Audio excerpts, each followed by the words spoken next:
भीमलँड English medium school Digras. आज चिंतामणी इन्स्टिट्यूटने जे विज्ञान प्रदर्शन इथे आयोजित केलेलं आहे, अतिशय उत्कृष्ट असं विज्ञान प्रदर्शन त्यांनी इथे आयोजित केलेलं आहे आणि या प्रदर्शनाच्या माध्यमातून विद्यार्थ्यांमध्ये वैज्ञानिक दृष्टिकोन हा निश्चितच जागा होईल आणि विज्ञानाबद्दलची जी काही मुलांमध्ये भीती आहे ती भीती दूर होऊन त्यांच्या मनामध्ये विज्ञानाविषयीची आवड निर्माण होईल असं हे संपूर्ण प्रदर्शन पाहिल्यानंतर वाटते।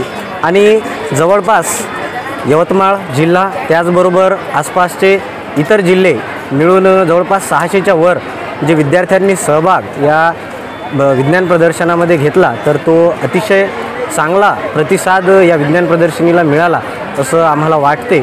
आणि जे काही अरेंजमेंट यांनी इथे केलेली आहे तर खूप सुंदर अशी अरेंजमेंट इन्स्टिट्यूटद्वारे करण्यात आलेली आहे आणि निश्चितच हा जो काही विज्ञान प्रदर्शन इथं ठेवण्यात आलेला आहे तर उत्कृष्ट आहे।